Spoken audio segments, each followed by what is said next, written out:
Hello, Paul. Thank you so much for joining us. Good afternoon. It's 1 o'clock, so we're going to go ahead and get started here as folks need to join the call. Michael Steinhardt, I'm the Deputy Director here at Welcoming America, and I want to thank everybody that's here with us today for joining us.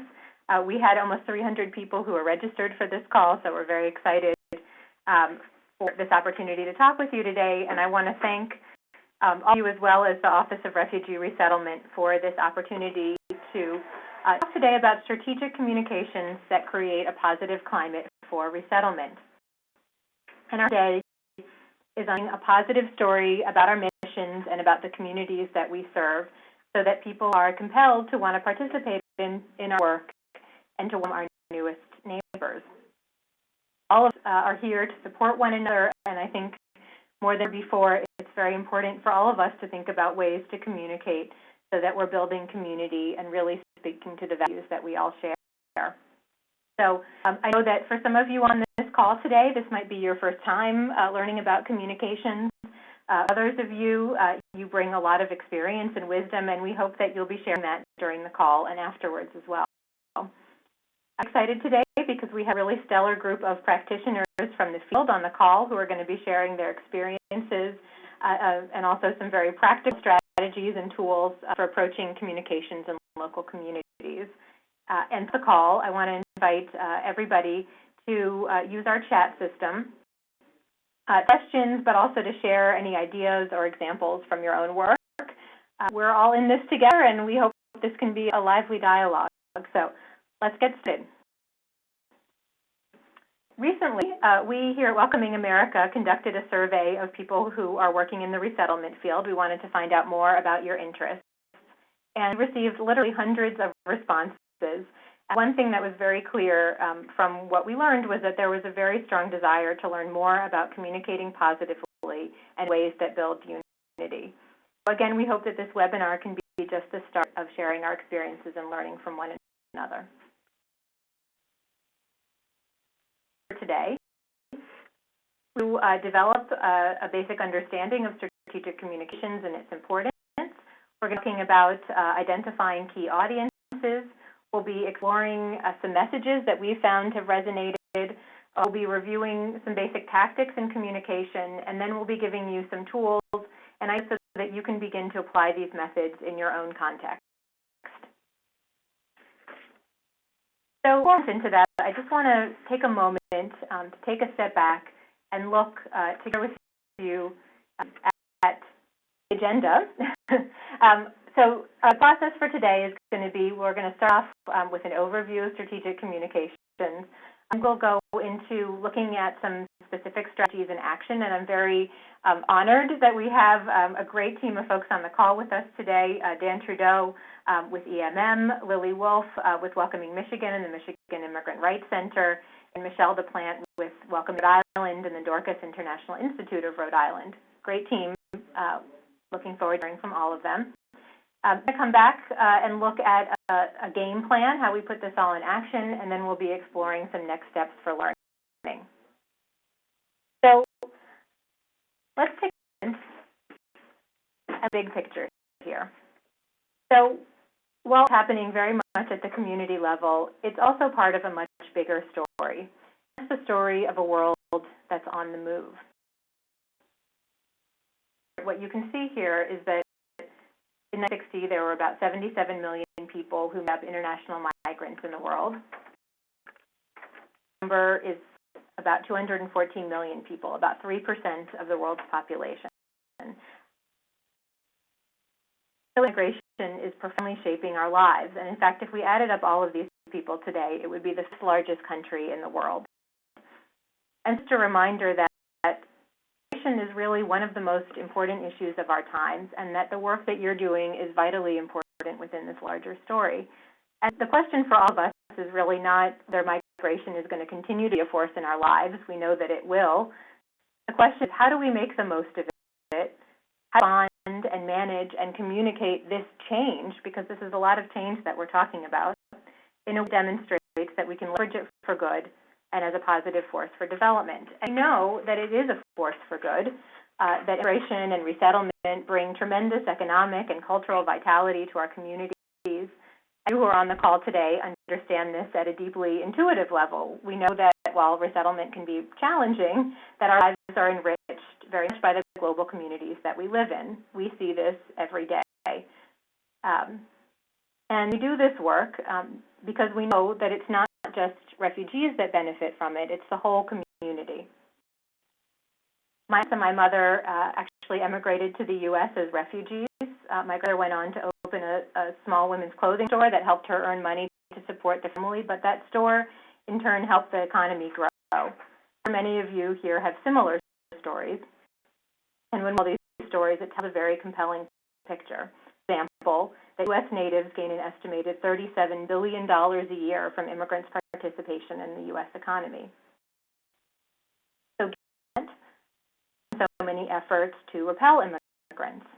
People bang down the doors of our organizations to invest in our work and support newcomers. Why aren't our neighbors extending a hand in friendship to the people we're all working so hard to help? The answer to that question is about more than resources.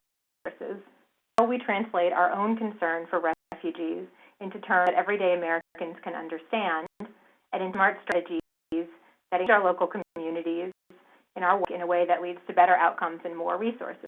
That's why we're here. The most important principles in communications is the idea of reciprocity. So they street, and if I want to influence your behavior, for example, I want to encourage you to support my program, or I want you to see refugees in a more positive light, I need to help you understand the value that supporting my program and the people it serves brings, not just to me and not just to refugees, but to you. Why should you care? What's in this for you? And that evidence of framing comes into our work. And if you take a picture of and took a photo and you put it in a frame, how that frame looks, whether it's wooden and antique or maybe it's bright plastic and red, that much affects what that same photo looks like. So we can take the same photo of our work and put it into different frames that appeal to different audiences by speaking to what they care about the most. So talking about the importance of helping refugees for humanitarian reasons might appeal great to somebody in a faith setting, but talking about economic competitiveness and development might be a better frame for somebody who's in the business community and who cares about having a strong workforce or a healthy local economy. Of messaging that speak very specifically to people who care about the value of shared prosperity, maybe business leaders or elected officials. The first says, competing in a 21st century economy will require taking full advantage of our most important resource, our people, and welcoming the new Americans or refugees, starting businesses, contributing to our community, and helping to build a stronger local economy. Look at refugees in your community, you see people who share our values, people working hard to provide for their families and build a stronger economy for all of us. So that we use in communications is really vital, but we teach at communications because it's about more than just language. It's about an essential tool for fostering a more positive climate.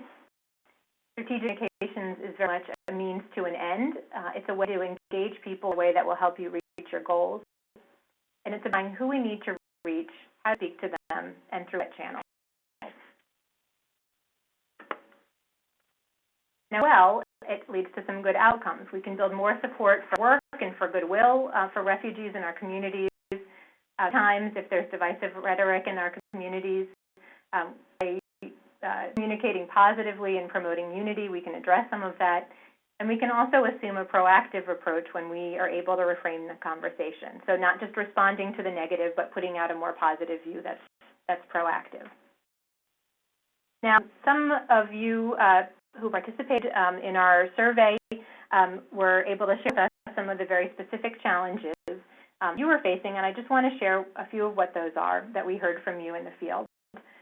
Some of your communication challenges were that there's a lack of knowledge of who refugees are, that you may be seeing anti-immigrant or anti-Muslim sentiment, that be a perception that refugees are taking something away or maybe a drain.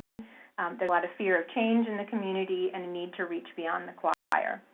So, does it sound familiar to you?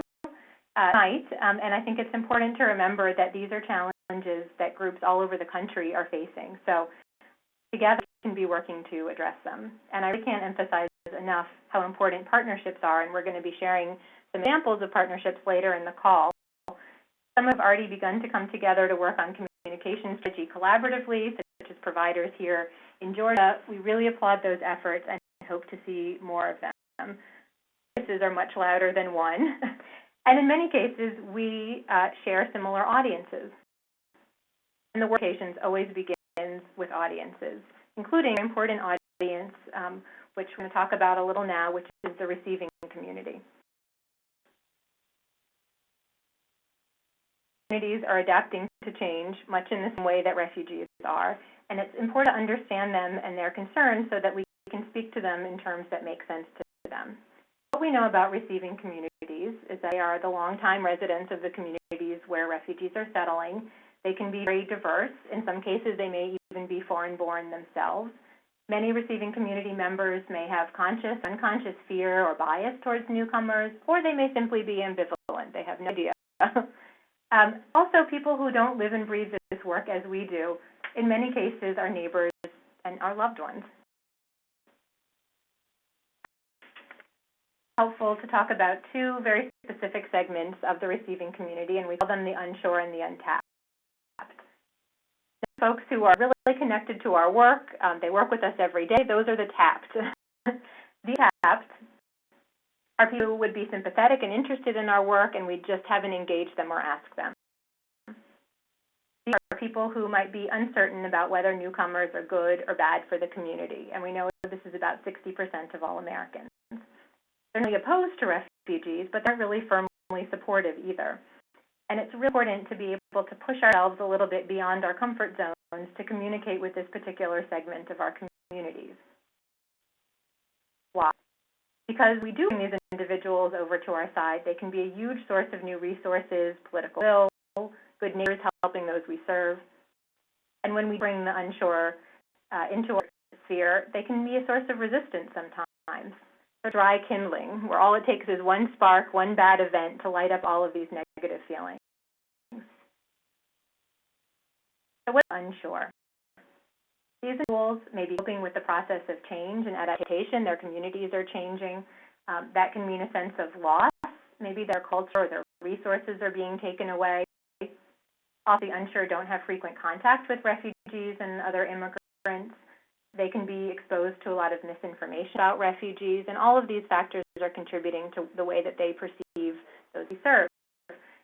They respond on the basis of values and emotions that we can tap into, and that's what our task is when it comes to strategic communications.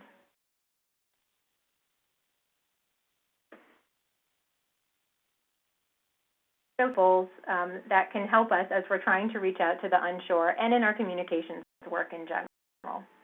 What's really important is that we want to always start with positive messages people can relate to, and again, that speak to their beliefs, shared local values, and we're going to share some examples of that. Do our best to communicate through spokespeople who have the greatest credibility. So if I'm trying to reach somebody, I might not be the best spokesperson to connect with them. On how receiving community members benefit versus how they're obligated. Always use information that's localized, that's accurate, that's informative. Sometimes if we don't restate myths, suddenly solidifies them in people's minds. For all of our communications work, it's really important to involve refugees themselves. And again, you'll be seeing some examples of that shortly. So let's get into practice and see how some of these approaches can be applied on the ground. The last years or so, Welcoming America and our network of partners in 21 states has been working to use positive communications to successfully reach the unsure and to engage the untapped. And you'll hear a bit from a couple of initiatives, but I want to just briefly share a few examples. The first from Tennessee, and in 2006, there was a pretty terrible anti-refugee and anti-immigrant climate that had developed. Some of you may have seen the film Welcome to Shelbyville, which filed some of the efforts there to tell a more positive story about newcomers and to try to reach out to the local media and to neighbors, including through some of these examples, including these billboards. Are based on using language that speaks directly to Tennessean values: faith, family, hard work, and show they are shared with newcomers. Showed that these messages really resonated with people, and combined with a series of other efforts, worked very successfully to change perceptions in the target communities where the initiatives were taking place. Here are visual campaign images from Nebraska and Colorado initiatives, which take a similar approach, but you can see that they speak very specifically to values that are important to people who live in Nebraska. So football, which is religion, I hear in Nebraska, and the idea of rugged individualism in Colorado.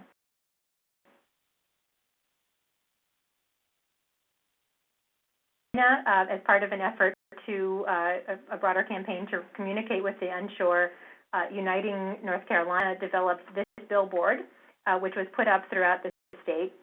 They also hosted a press conference when it was released that featured a group of interfaith leaders talking about the value of community and being welcoming. We're able to get coverage by news outlets across the state, even national news, because the story that they were telling was very different from the one usually told about immigrants in North Carolina.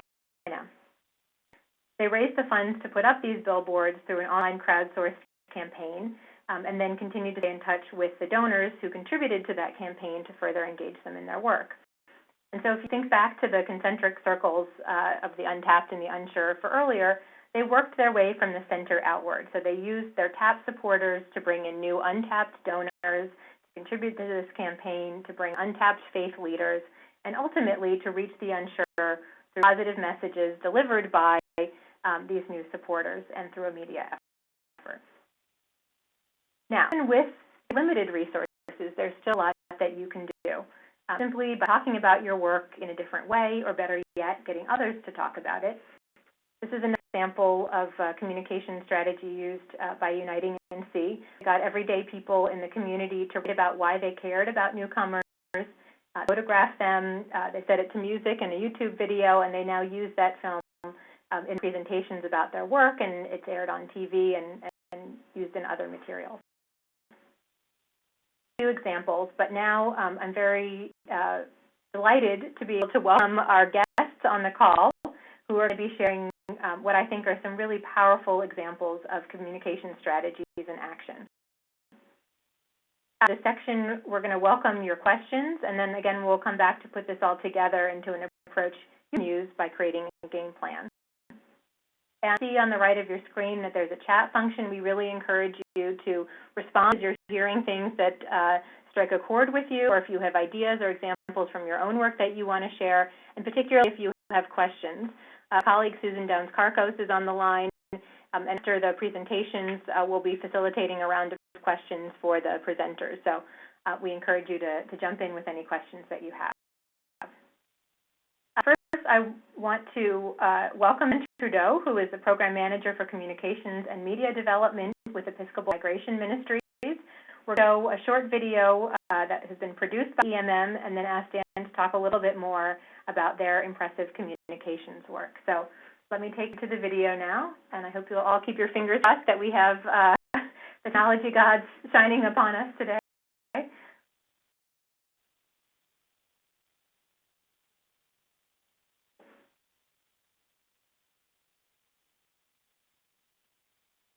On sound here, just give us one moment.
we're hearing from you that the video, that the technology gods are not smiling upon us today.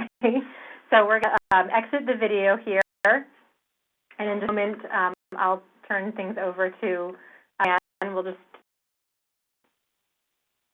put it up here. Just give us one moment.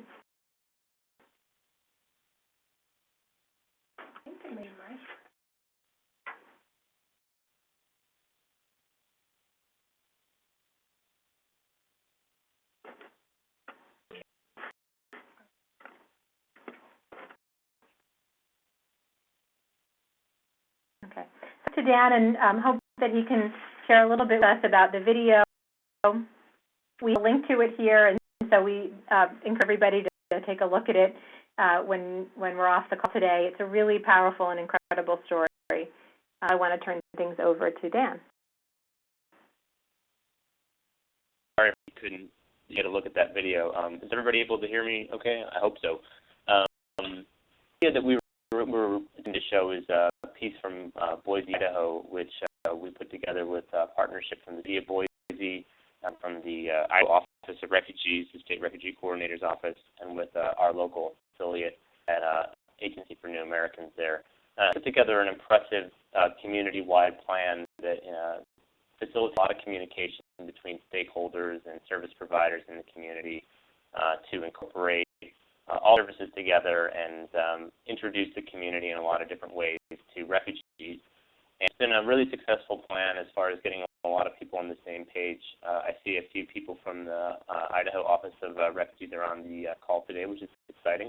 I'm sure they could tell you a lot more in detail about the plan than I could. But we heard about this effort and we were really excited because it was aligning in a lot of ways with the communication strategy that we at EMM were attempting to pursue, and we're sort of defining on the fly.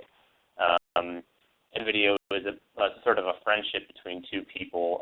One is named Doug and one is named Benjamin, and Benjamin is a former refugee from a guy who runs a driver training business. And initially I met Benjamin working, Benjamin was working to translate for some of the refugee clients from Mecca. And they really developed a friendship and a trust that kind of extended just beyond that, and really ended up coming to know each other well and respect each other, and are working together now to expand their drivers training program to extend to a lot of refugees in the community. It's helping provide many clients of the resettlement agencies with mobility. It's addressed some of the transportation challenges in the city of Boise. And it's really just a kind of a positive example of one of the connections that's been made since the city and all the stakeholders there attempted to get around the table together and coordinating better. Kind of hard to describe. I hope that does the trick. I feel like I'm not really doing it justice, but hopefully you'll get the idea and you can watch it yourself later. But the video is one of many that we've done in the last 2 or 3 years that are all part of a kind of new direction for us strategically in terms of our communication. The process started about 2 years ago when EMM did a strategic planning process with help from an outside consultant, where we served a lot of people who had a stake in our ministry, our resettlement work, including our affiliates and people within the Episcopal Church and other partners from around our networks. And one thing we heard from them was that while we did a good job providing and good quality resettlement services to our clients, we weren't really speaking out with a powerful voice on behalf of refugees and entering the discussion in a way that would make it easier for our affiliate offices to do partnerships in their communities. Thinking about how to address this, and we were thinking about a strategy for developing communications tools and messages that would support local offices and address some of the challenges that they were facing. There was a lot of discussion in places like New Hampshire and Georgia where we had offices where they were getting pushback from elected leaders in the community and finding some resistance to the refugees and other newcomers in those places. And we knew that it made it so much more difficult to have a positive resettlement environment where those types of challenges were taking place. So I thought about a strategy for these videos and other pieces that help them counteract that and resettlement, and we knew the best way to do that was to reflect the community in our materials, as well as the agency and the refugees themselves. In the past, what we focused on building, whether it was newsletter or videos or any type of resource, where it just talked about how great our programs were, how amazing our clients were, and we just sort of expected that it would be self-evident to people why this was something they should support.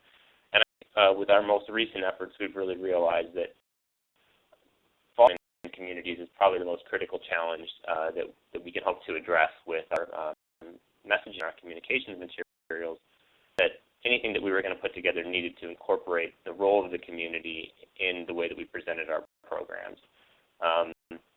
We will present to local communities themselves in the best possible light, demonstrating welcome as something that could be lifted up and embraced. And this video from Boise is one example of that. The guy who runs the driver's program that I talked about before really was a stand-in for other people in the community who might not see themselves in relation to refugees, but could see a sort of symbol of how they might engage and how to make a difference and how their lives, frankly, might be changed by that experience. And that's kind of the unsure, undecided audience that Rachel was referring to earlier, who, when we first met him, we were really unsure if he was be good on camera or whether he was really going to have that much positive to say. And we were really amazed by his sort of earnestness and that he was just honest about the way that meeting Benjamin and meeting other refugees had completely transformed his life. He wasn't expecting that to happen, but it happened, and that made him a really powerful tool for us to get that message out to others. Strategically on a whole, I think what we've been trying to do is change the tone of the conversation about refugees in local communities as much as possible, portray a positive image, look for synergy and collaboration, and that only started when we were really honest with ourselves about what our strengths and weaknesses were, our strengths and vulnerabilities rather. What were the areas that we felt most sensitive about, that we felt like we were being on in local context and in the national context in the discussion around resettlement. So what we ought to do, and we're continuing to seek to do, is provide tools and resources for our local partners and as well as our national efforts that be useful in conversation differently and in really welcome as a principle that is essential to successful resettlement, and focus on ways that refugees and resettlement agencies are strengthening communities as well. How neighbors and people who are opening their arms up, their lives change and having their communities improve for the better. I think in ways messaging and planning for messaging is the same as planning for service provision. You want to think about the resettlement environment as a whole. If you're building positive connections and making relationships with people who are outside of your usual audience, and you're not only presenting a better image of your program, you're also improving the environment for resettlement in your local community. You're building messages that can connect with partners in your community, and you're going to be able to provide better and more comprehensive services through those partnerships. And you're also building champions and new welcoming neighbors who can help insulate you or protect you or serve your champions, so to speak, if someone who has an opposing interest or a politician or a different stakeholder in the community who might start raising criticism of your office or refugees in your community. So we always want to be prepared for that type of response. The video that I mentioned, I think, has been amongst the most successful projects that we've done in recent years from a communications perspective, because we've worked with a lot of different people to pitch, and those people that we worked with saw the utility of that video for themselves. Helen, who gets interviewed in the video from the city of Boise, she's the mayor's chief of staff, and she really saw the fact that we were in town making a video about this collaboration as an opportunity for her office as well as for ours. The city took the video after it was complete, used it as a way to promote diversity and about the way that they've coordinated services and built positive connections in the community. The mayor of the city of Boise loved it so much that he showed this video at his State of the City address, which is an annual presentation to 800 business leaders in the community of Boise, which, as you can imagine, we were thrilled about.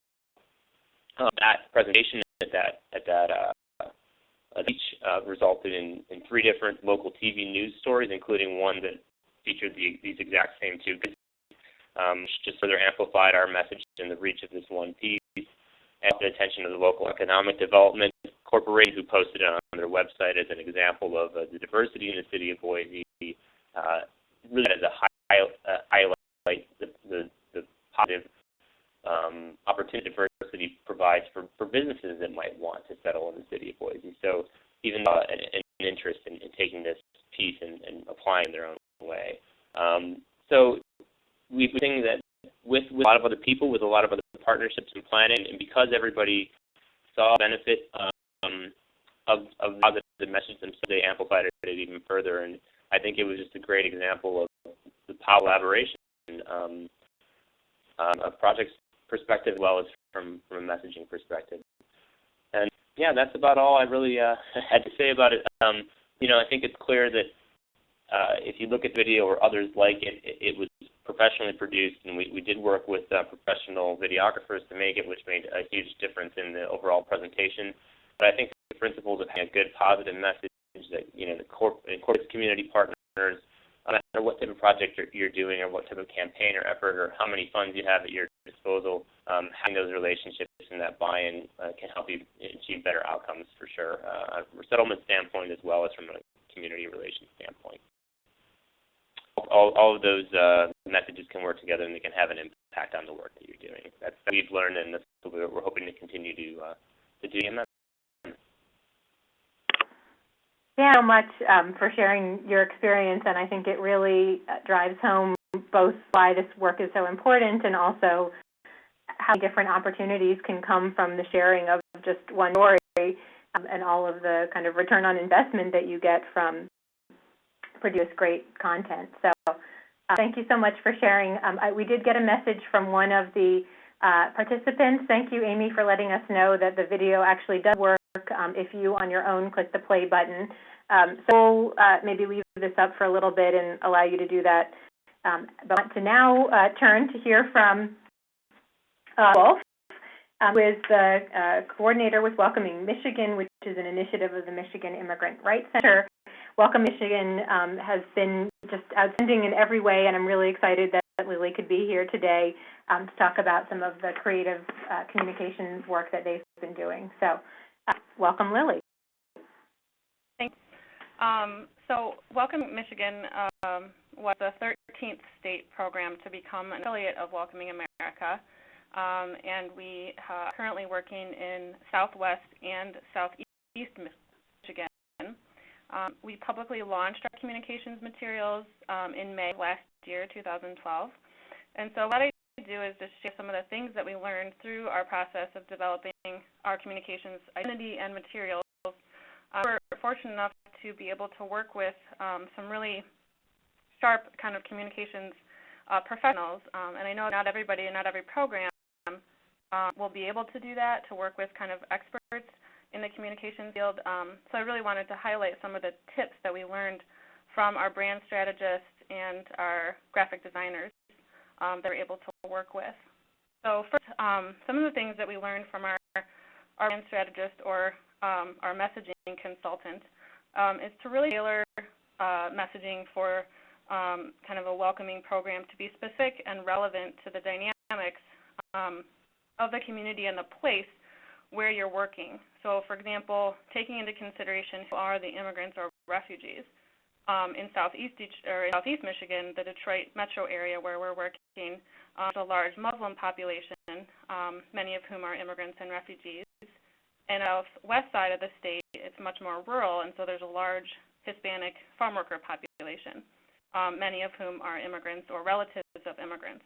And so these populations are reflected in the images that we use, the photography, whether it's actual photography that we've taken, or, in some cases we have to kind of use stock photography, but we use these images that really relate to the communities in which we're working. Also, we learned to take into consideration who are the receiving community members that we consider to be our audience. Who are we trying to reach? Who is the untapped and the unsure in these two specific regions of Michigan? who are the gatekeepers, and who are the folks that are maybe a little unsure about how they feel about the demographic shifts in their community. And so in southeast Michigan, the community is kind of comprised of a somewhat weakened industrial base with a large number of blue-collar workers and a large African-American population. And in southwest Michigan, it's an agricultural-based economy, largely a conservative region. And so we have to take into consideration, what are these folks feeling? Why unsure, and why are the untapped? And in people's hearts and minds about immigrants and refugees in Michigan specifically, it can be challenging because of the scarcity mentality that a lot of people have around the economy and around jobs, especially in Detroit. And so to reach our audience, we need to be deliberate about refocusing the conversation around newcomers, and our messaging needed to really inspire an abundant worldview. So we like to think of that as both and thinking versus either or thinking, so that it's an I win, you lose scenario. That our messaging really has to inspire community-wide collaboration and cooperation. What we ended up with, as far as some of our taglines, we use very frequently the time that when Michigan welcomes immigrants, Michigan thrives. And together it's better. And it seems sort of simple. They really at the fact that we're better when we're together, that it's not a zero-sum game, and that while we're building immigrant-friendly communities, it doesn't mean that someone else has to lose out. We also have a pledge that we have people take in person, which states, I reach out my hand to welcome immigrants. Immigrants bring new energy, new ideas, and a new commitment to a better life that benefits us all. And so this messaging really shines light on the value and importance of coming together to build a stronger and more prosperous future together here in Michigan. It inspires unity, it lifts up shared values, and lifts up the fact that welcoming immigrants and refugees is a win-win. When newcomers can fully contribute to and benefit from the local community and economy, that's good for everybody. The main lessons that we learned about really tailoring our wording and our messaging to the immigrant populations that we're working with and the receiving community audience members.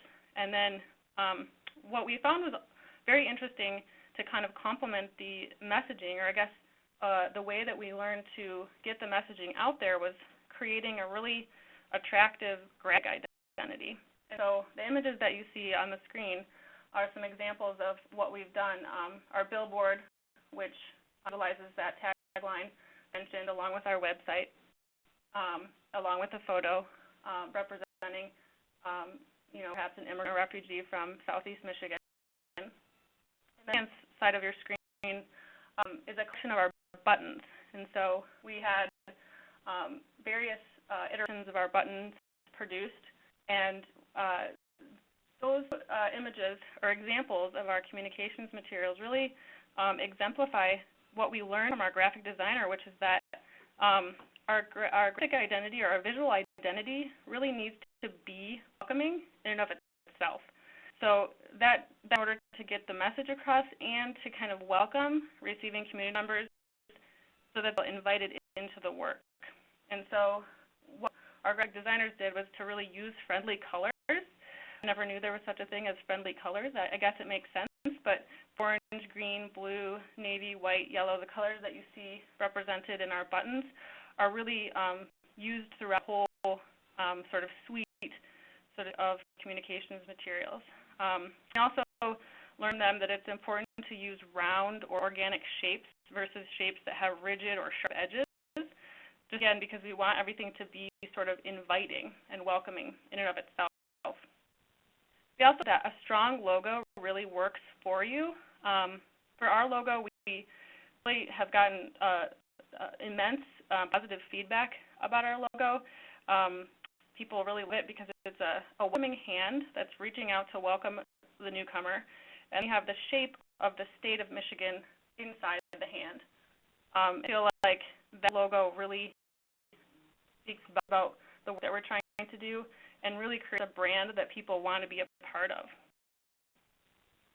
The ways that we're using these types of logos and communications materials is, aside from billboards, we've done a couple of bus shelters, we've done a brochure, a couple different sizes of posters, some of which are kind of fun and collagey, utilizing some of our Why We Care photos from the Why Care photos that we saw earlier in the some of the slides. We did some of our own of those, and then we have another poster that is a bit more artistic, what we thought might be frameable in the governor's office, for example.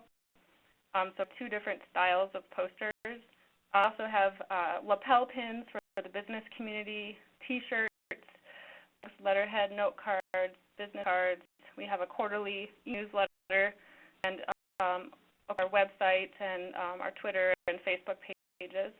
We also use video storytelling, like we've been hearing about, which incorporate our communications identity to create that association that these personal stories have to do with welcoming and have to do with welcoming Michigan and kind of links people to how to get involved.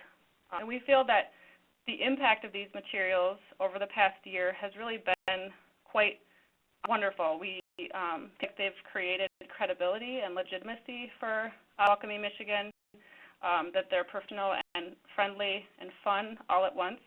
And this kind of branding development has really shown us that it's important to be consistent so that we create a recognizable brand or graphic identity. And I think that the word brand kind of makes some people in the social justice world kind of uncomfortable. It did for me when I first started doing this work, but like Rachel was saying earlier, it's really a way of inviting people into the work and making them want to get involved. And so it's about using messaging and positive images to spread the messages that we want to spread about immigrants and refugees and why it makes sense to be welcoming. These pieces really direct people to our website, and a particular website is designed to engage the untapped by offering various ways of getting involved. And offering lots of information and facts and statistics to learn more about economic contributions of immigrants. So I would say that between driving people to our website as well as just kind of creating some momentum and some energy around what's going on with Welcoming Michigan, that these materials, this whole process of developing our communication strategy has really proved beneficial and worthwhile.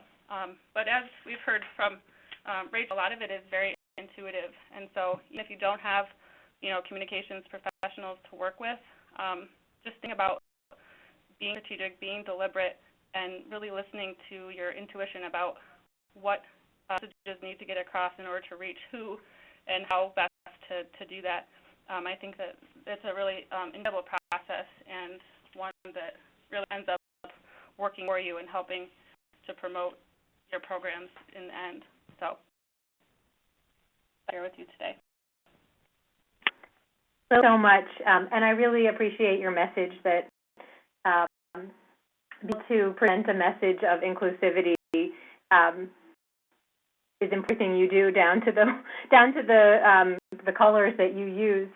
Also really appreciated your starting off by sharing that there's a lot of lessons that others can use, and even if they don't have the resources to develop a large-scale campaign, that these are things that can be woven into their own work, whether it's on their website or an annual report or just the messaging that they use. Getting a number of questions about the cost of doing this work, and so we'll come back to that in the next in the question and answer session. But I want to first welcome Michelle onto the call, and I think that Michelle can also maybe share a little bit about some of the creative fundraising that they've done around communications work. Grant coordinates the Welcoming Rhode Island initiative and also serves as Director of Community Relations with Dorcas International Institute of Rhode Island. And so, Michelle, we're really glad to have you on the call. Great. So, hi, everyone. It's great to be in this call today. And we started our welcoming program in October of 2011 to really complement our other direct service programs. So we offer ESO, education and workforce training classes. We also are a refugee resettlement agency and bring about 150 refugees to Rhode Island each year, as well as providing immigration legal services and some other programs. And we saw welcoming as a way to engage Rhode Islanders, especially because Rhode Island has a rich history of different immigrant groups coming here, and since the 1970s, about 10,000 refugees have come to Rhode Island as well. And the way we formed our welcoming program was through 3 advisory committees made up of about a total of 90 advisory committee members who are all volunteers and who represent different organizations and individuals. So we have the YMCA, the school department, the chambers of commerce, chiefs of police, various community agencies and ethnic groups, faith groups, business owners, and just local immigrants and refugees who are participating in the goal of really bridging that gap between foreign-born newcomers and U.S.-born Rhode Islanders. And our welcoming program really works in 2 kind of suburbs right outside the capital of Providence that are places immigrants have had a tendency to, many arrive and live in Providence at the beginning, and then as they kind of move the ladder of the American dream, move into some of the surrounding suburbs, there have been some tensions about, understanding the new refugees and immigrants that have moved into those communities. So we in particular have a fairly large-sized Southeast Asian refugee population that's been settled here, as well as Liberian refugees and other Hispanic immigrant groups or Latino immigrant groups. So we really wanted to launch our communications arm of our welcoming program, which we did in September 2012 by having a bus ad campaign that local individuals and how they've contributed to our state. But we really wanted to go beyond that and have a social record of individuals who have come to Rhode Island from various places around the world and how they've contributed. And so we wanted to use the power of storytelling to really demonstrate that regardless of where we've come from or what language we speak or when we came to Rhode Island, that we all have some common values, and felt that storytelling was a great way to demonstrate that shared humanity and show the immigrant and refugee groups that are coming today to Rhode Island have had some similar experiences to the immigrant and refugee groups who have come decades or even a century ago. So we spoke with our partners at Providence College and decided to apply for a grant through the Rhode Island Council for the Humanities. Just a small, what they call mini monthly grant of $2,000 to the Oral History Project, where we had 2 classes of global studies classes, all freshmen in college, interview 16 local immigrants and refugees in pairs. We had a oral historian come into the classes and train the students on the interview process and the transcribing process for conducting oral histories. And the 16 local immigrants and refugees that were picked were really people that our committee members, our volunteers, suggested as having great stories and that would be willing to participate. And those 16 individuals represented 16 different countries of origin, as well as a very diverse group in age and places they reside in the state, as well as different fields of work that they're currently involved in. And so the students contacted the individual. A conducted the interview, transcribed the interview, and drafted a written narrative of the person's story, and took their photograph. And so what we did with those photographs was we published them in a Canvas format through Canvas on Demand, which gives a really great nonprofit deal. And we put them up around our building on exhibit and held a free and open to the public reception where the students presented each individual that they interviewed. And so we had about 125 people attend the reception, and it was a really great event. We've got food donated from local ethnic restaurants, and actually the Canvas on Demand company even donated a $100 gift card that we were able to raffle to raise some funds to duplicate the project again. And the event was just really powerful. The students demonstrated that they really, through this project, they really learned to appreciate everybody in the community, learned that a variety of people and origins were needed to make a complete community. And for the immigrants and refugees who had participated themselves, they felt very honored, and in the sense that, you know, we were highlighting their accomplishments and their achievements, which sometimes go unnoticed. And we were lucky to have citations of recognition from the governor's office and from our General Assembly. I think the community members who attended the event thought that it was very powerful, just a really diverse and multicultural event where was a breath of fresh air from the negative messages that people usually hear about immigrants and refugees in our communities. And was over.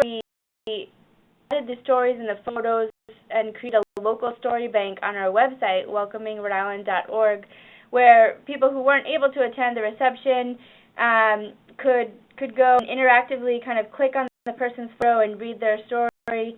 And so that's been a great way to drive people to our website, and for also the immigrants and refugees to share their stories with people back home or people in other parts of the country. And they picked up this project, which was really great because it further echoed the positive messages that we were sending about newcomers in Rhode Island. And so we created a media advisory and used social media to get the word out, and we had local media outlet as well as the Portuguese, Spanish media outlets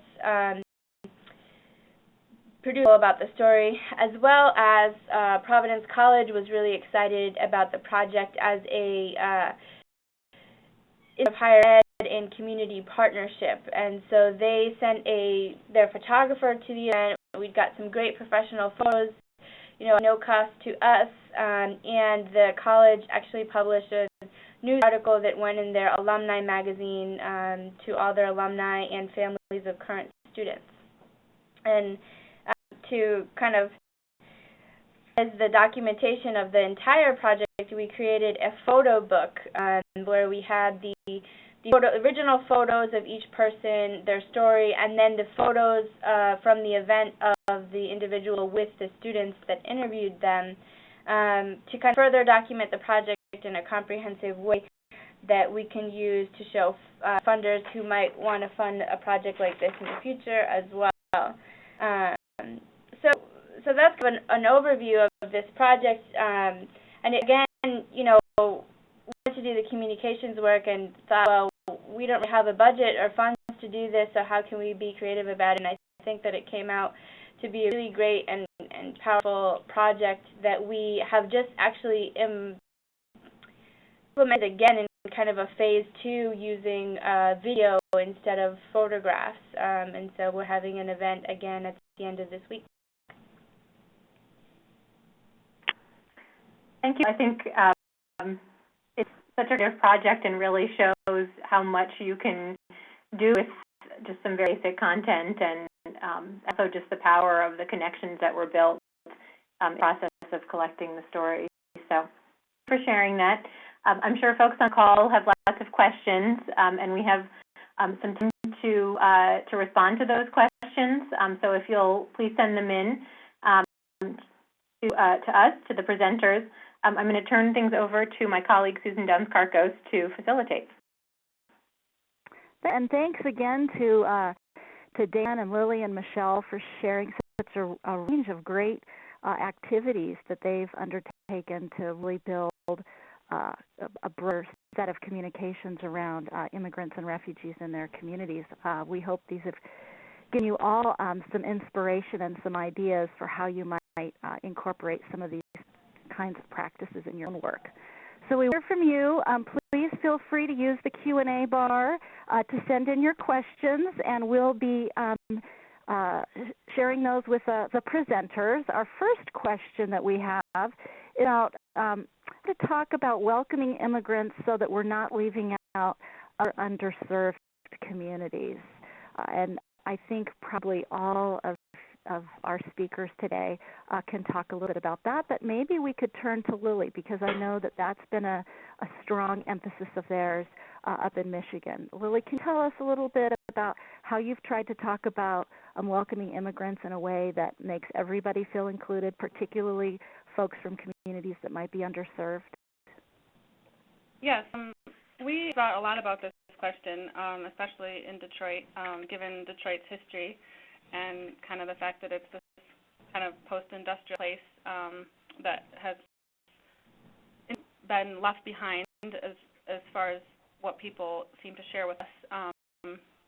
The largely African-American population in Detroit, a great concern is jobs, and a great concern is receiving funding and services and resources to not only survive, but to start to thrive again. And so a lot of folks, concerned that, well, if we start welcoming a bunch of immigrants, what about us? We've been waiting, and why are we all of a sudden, supposed to be welcoming to these folks that are coming from countries? And it's a difficult question. I don't know that we have a hard and fast answer, but some of the messaging that we've come up with to kind of build unity is around that kind of this moral narrative to treat today's newcomers with respect, even though kind of yesterday's newcomers didn't really get that respect, and that that again, to get better, and that there's a lot of things that the immigrant population, refugee population bring them when they settle in Detroit.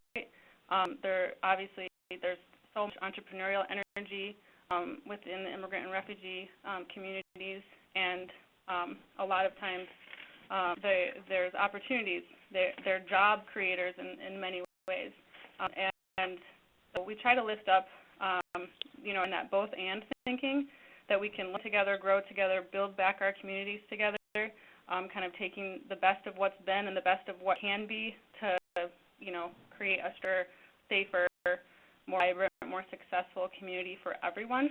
That again, it's not if you win, you lose, or if you win, I lose. That we don't have to think of it as that sort of divide and conquer, but rather coming together to build a more successful community together. Great. Other people want to weigh in? Michelle or Dan? Guys, I think that definitely makes a lot of sense, and I really like that approach. I think that, for example, what you see in this Floyd video, if you had a chance to watch it, even though it didn't work when we attempted to play it the first time, is that a lot of the services that refugees receive, when they're executed properly and there's good coordination in communities about the needs of refugees, that can have a spillover effect on other populations as well. A small example is that some of the transportation needs that refugees raised in the city of Boise led to a discussion about the overall efficiency and use of the transportation system there for all residents. So I don't think that having refugees present in a community is necessarily going to be a drain on services. In some ways it can benefit others in the community as well.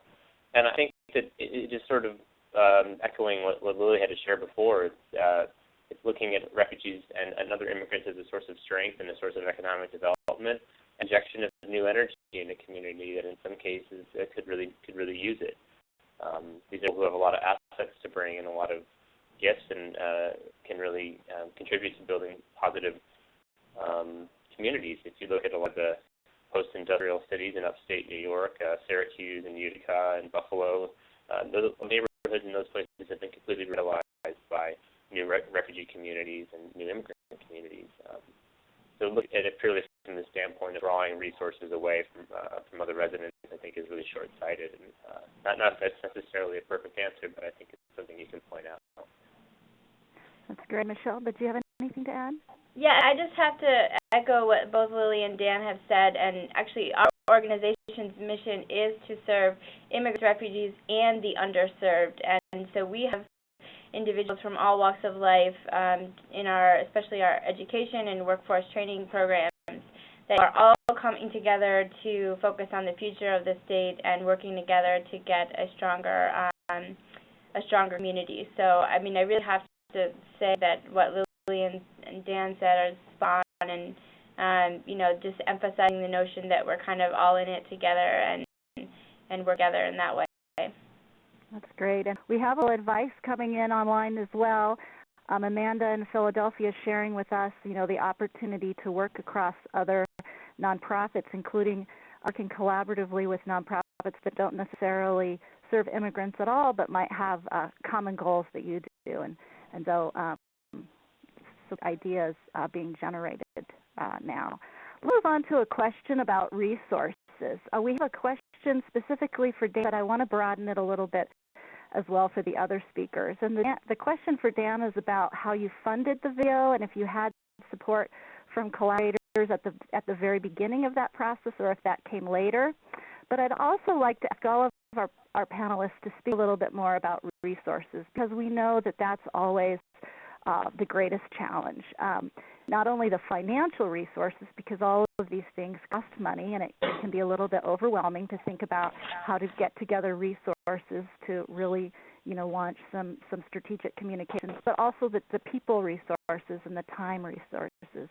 Advice you could give people in that regard would be helpful. But let's start with Dan and a little bit more about the funding and the collaboration behind the video. Yeah, the videos were funded with budgets that we had from the Episcopal Church and from some of our grant funders. Some of our grants do come with a small amount of money, with the expectation that community support and the development of other partnerships is a critical part of providing services. So we're fortunate in the sense that some funders recognize that community engagement is a really essential piece, and there are some small amount of funds that are available. That said, these videos are one of our major projects. They're not overly expensive, and we do everything we possibly can to do them as efficiently as possible. But it's the one major communications investment that we make every year. And so as a result, we have to be really critical in our approach to them and coordinate and plan very efficiently in the first place. So it's not as simple as simply showing up in a location with a camera and making things happen. There has to be a lot of forethought that goes into something, because we all know when you're going to invest resources in something, you need to get a return on it that's according to the investment or greater. Otherwise, you really can't call the process victory. But yeah, I think everybody has a different budget and a different resource pool of resources that they can draw from. And I think being strategic and planning carefully in advance and recognizing the other resources that you might have in terms of support or manpower or other areas aside from financial resources can help things happen. For example, our Tennessee office, one of our Tennessee offices in Knoxville, worked with a committee partner from the local faith community to do a video about refugee resettlements they're using locally. So they might have the resources on a local level to produce a high-quality professional video, but they found a partner in the community that had those assets and had that technical and they worked together to make something that they can use. So if you can find partners in your community who had those skill sets, even have the financial resources, you can draw on other areas to make something happen.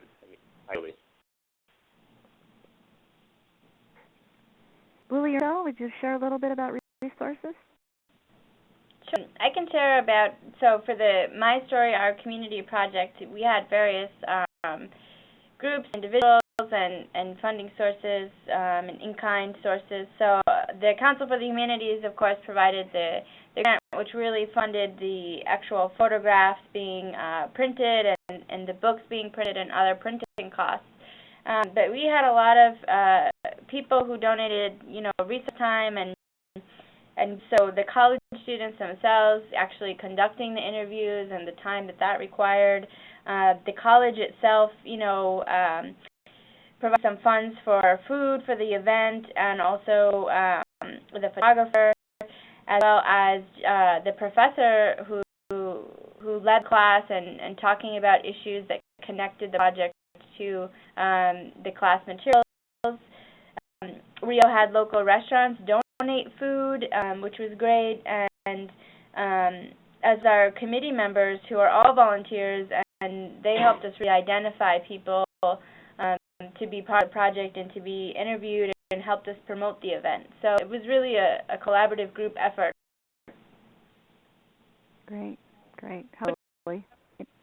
What Michelle and Dan have said as far as leveraging connections in the community, we have really worked closely with one videographer that I was connected to via one of the local liberal arts colleges here in Kalamazoo, and she was a recent grad actually, and she was able to produce a 30-minute short documentary for $100, which is not a lot of money for the amount of time that she spent, but she really wanted the experience, and she was really looking for an opportunity to kind of build her portfolio, and so just to really work closely with that kind of talent within local colleges and universities can be really beneficial and helpful.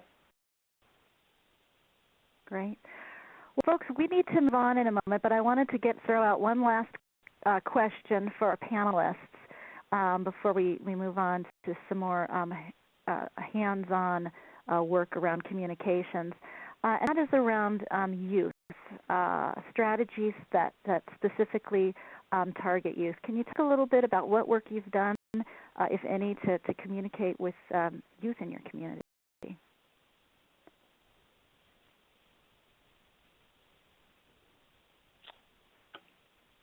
That's a question. From thinking from national strategic level at EMM, a lot of times when we think of our audience, we don't think in terms of age demographics. Mm-hmm. So we haven't really developed anything specifically for it, but that's a really intriguing area for exploration, I think. We tend to think of having a church constituency and a local public constituency, but we tend to discriminate or think about critically in terms of what's going to appeal to one age group or another, and I think that's a level of sophistication that maybe we can work on helping a little bit. I think it's a really good point. Yeah, it's definitely a demographic we've been thinking a lot about, especially in the last year here at Welcoming America. How about you, Lily or Michelle?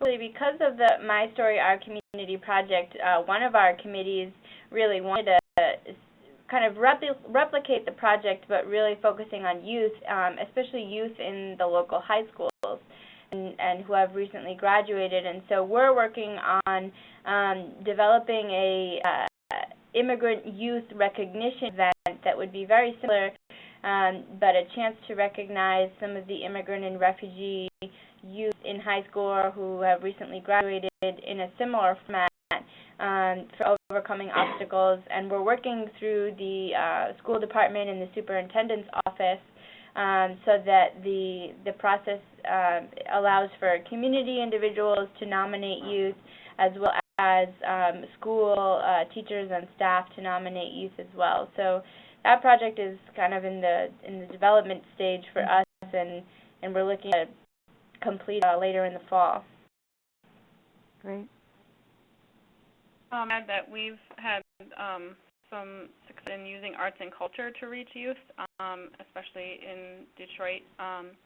Utilizing music, dance, food, dialogue, storytelling, that type of thing, targeting youth by particularly, I guess, organizing events that focus on those types of things, because it tends to draw people out and give them an opportunity to experience something that they don't often get to experience in a multicultural type of setting, where different cultures and different folks from different nationalities are coming together to build community and to share cultures across different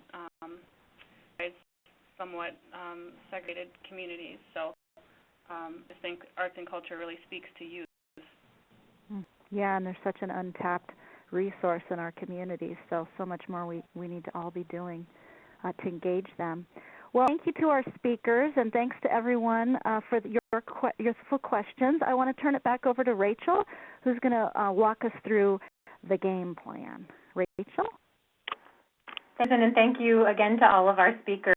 I think it's so impressive what can happen when you put together the strategic approach and also just your incredible resourcefulness. So I'll now turn to sharing work that is what I hope something that can be helpful to you as you think through your own strategic communications work. The game plan, and that stands for goals, audience, message, and engagement.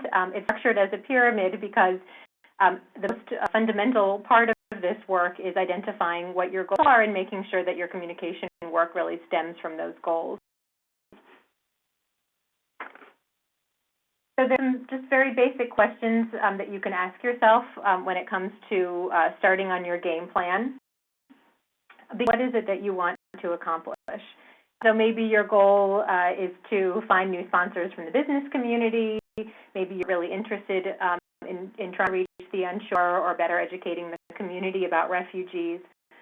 It's helpful to begin with a goal that's very specific, ideally that's time-bound, something that you can measure. So thinking out, are there 10 new businesses that you want to get to do some specific action in the next year, or maybe community leaders coming out to publicly support refugees in some specific way.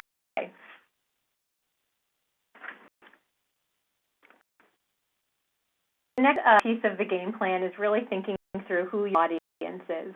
And it's really important to begin by thinking about an audience in terms of who you think is going to have the greatest ability to accomplish your goals and the greatest influence over others to join with them. So one of the terms that we often use is this idea of influentials, and thinking about people within a community who have a significant amount of influence and can therefore bring others along with them. So those could be faith leaders, they could be leaders, it could be people within a Rotary Club, it could be people who have formal power in a community or informal power or influence in a community, but all about thinking strategically about who can be moved to action and what greatest action can happen. So who needs to hear your message is really important, thinking about also who has the power to help you reach those influential people in the community. So you may not directly have a relationship with somebody, but there may be other people that you can reach them through. It's really helpful to think about that audience in terms of what they are about. What issues that are important to them? Who is it that they trust? It may not be you, again, that's going to be delivering the message to them. Where is it that they get their information from? What is to them a trusted source?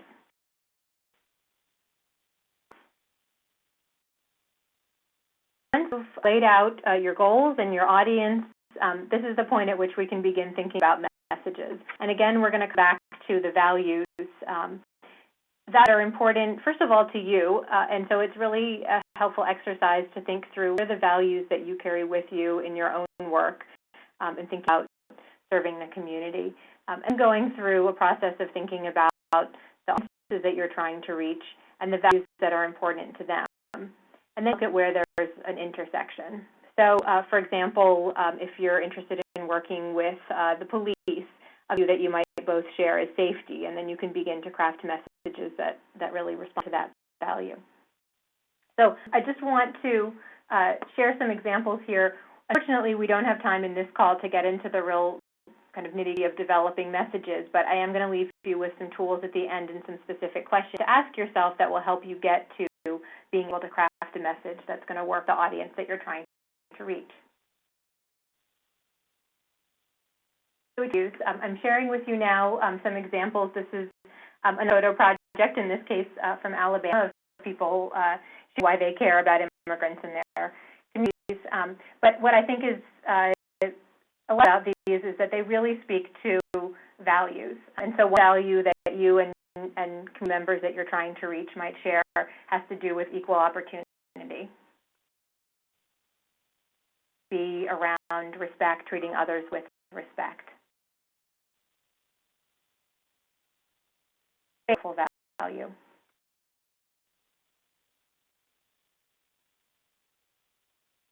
Community, the value of living in a strong community. This is a message that we often use here at Welcoming America, that our communities are strongest when everyone who lives in them feels welcome. You've heard that times now on this call.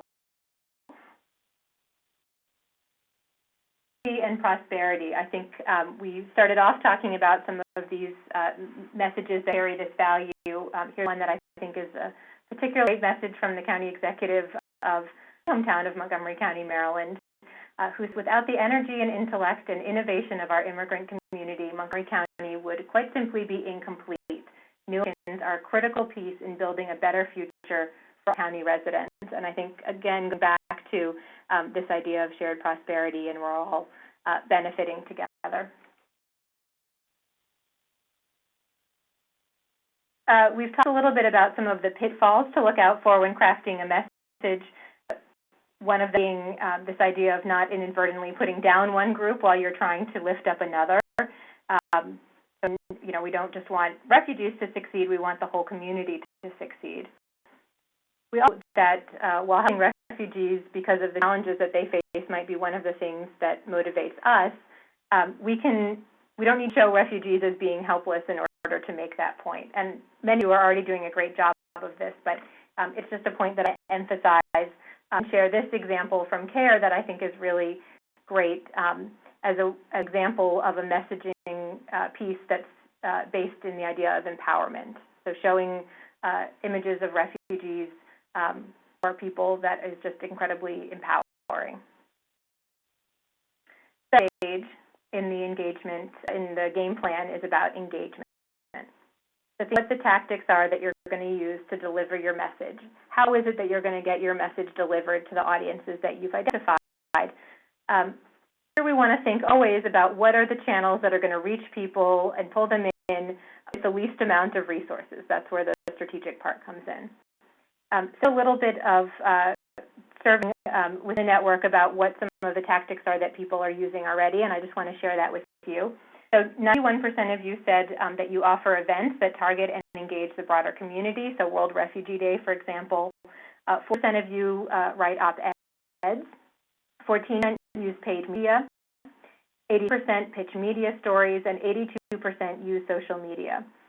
So you know, a lot of interesting things. I think our hope is to continue to learn about what all of you found most effective. And we know that each of these strategies has relative advantages and disadvantages. For now, I think it's really important to think about what are some of the low-hanging fruit that are available to you. So you don't need a fancy media campaign to get the story out. Sometimes getting something published in a church gazette or a company newsletter or doing a presentation in person at a Rotary Club meeting can have a pretty significant impact if the right people are hearing your message. So homework for you. This slide summarizes a worksheet that you'll be getting afterwards, which is our game plan worksheet. And if you can answer the questions in here, you'll have yourself a game plan. I'm going to find a few colleagues to sit down with and work through some of these questions. We're here to help you if you could benefit from that. But if these questions answered for yourself, I think you'll find that you're far along in your efforts around communication.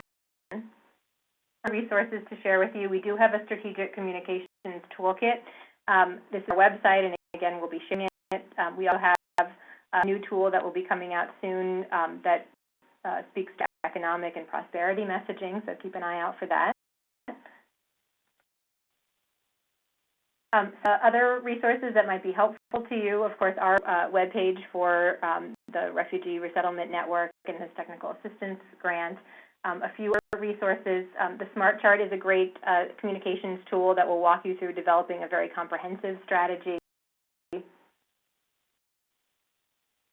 The microphone now over to my colleague Susan Downs-Carcos to talk about some additional next steps that we have for putting some of these strategies into practice. Thanks so much, Rachel, and thanks everyone. You know, this 90 minutes has kind of flown by, but I feel like in so many ways we've just begun to scratch the surface of communications and all the opportunity and all that we need to consider when it comes to speaking about refugees. There is going to be some ongoing conversation about this work. We're excited that we're going to be launching the first of our learning circles under our cooperative agreement with the Office of Refugee Resettlement. Our first learning circle is going to be focused on the issue of communications and really taking the time to delve a little bit deeper on all the issues that we've begun to discuss today. So we're looking for a group of probably about 20 folks from around the country who are really interested in talking further and learning from each other around this whole issue of how to best communicate about refugees. What's most impactful? How can we really build unity in our communities? We see an opportunity for you to connect with a peer network and also for us to be able to bring in some national experts to help provide the kind of content expertise that would be helpful. We know that everybody is busy, so as much as we would love to, be talking with you about this every week, we're also realistic, and so we're planning on quarterly conference calls where we'll be bringing people together around an agenda and really making this an interactive opportunity for learning. So finally, we really do want to help develop your communications expertise. We want to capture your wisdom, and we really want to be able to support others as we figure out the best way to communicate about our work. So in terms of how to participate in the communications learning circle, it's really quite simple. What we'd like you to do is send Hannah an email at the email address we have listed on the slide, hannah@welcomingamerica.org. I'd like you to just tell us the following. First, what's the geographic scope of your work? Because we would like to get a diverse group of communities involved in the learning circle.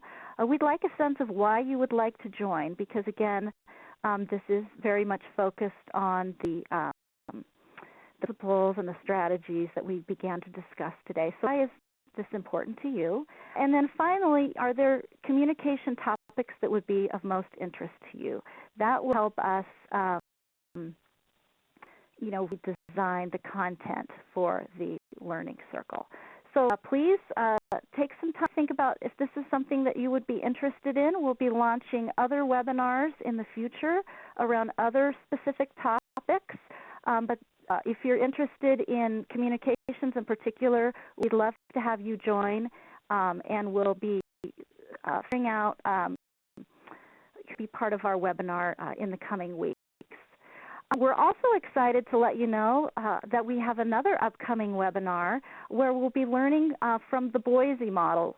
Some of you who were part of our first webinar, the overview of fostering community support, heard a little bit from Jan Reeves, the State Refugee Coordinator in Idaho, about some of the innovative work that Boise's been doing to bring together diverse sectors in Boise and really conduct some comprehensive planning and implementation to welcome refugees.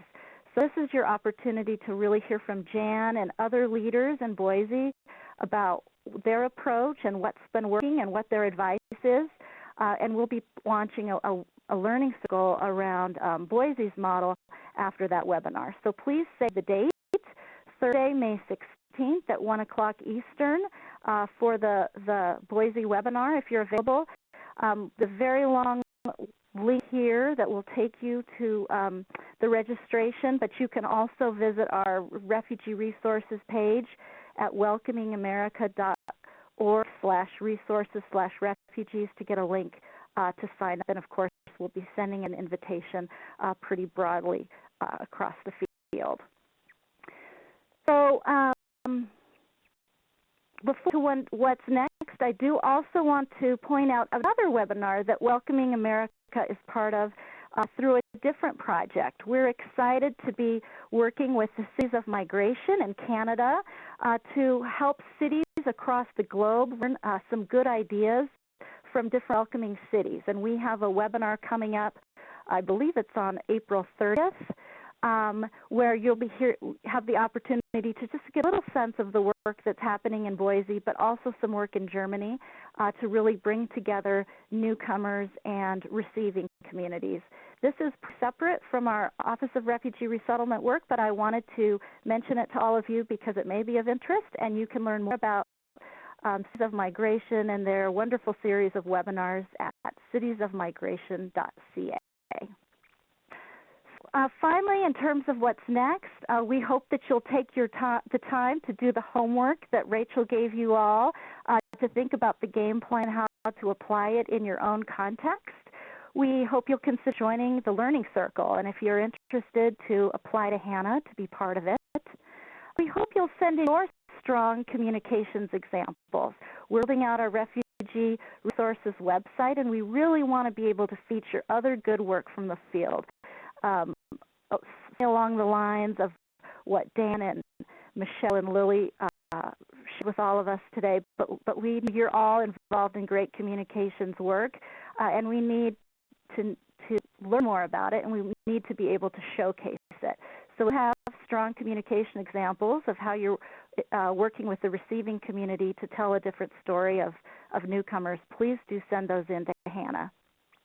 We're sending out the slides from today's event along with the link to the video we were not able to show, and we hope you'll share the webinar with others in your organization and across your network. And of course, we hope you will stay in touch with us and let us know what other communications tools might be helpful as we move forward. And of course, we want to stay in contact with you. So here is the contact information from the team from Welcoming America you've heard from today. Please let us know how we can be of assistance to you. And we also ask that when you sign off from the webinar today, that you take a few minutes to complete our survey. That's really going to help us make sure that our webinars are useful to you. We really take feedback seriously. So please take a couple of minutes to fill our survey and let us know how we've done. And that, I want to thank all of you very much for joining us today. We're finishing up a whole 2 minutes early, but we've really enjoyed sharing with you more about the ways to build unity in our community and help receiving communities learn more about refugees. Thank you so very much, and have a wonderful afternoon. Goodbye. And we'll be sending out contact information for the folks you heard from on the call as well, so if you want to get in touch with them too to learn more. Thanks, everyone. Take care.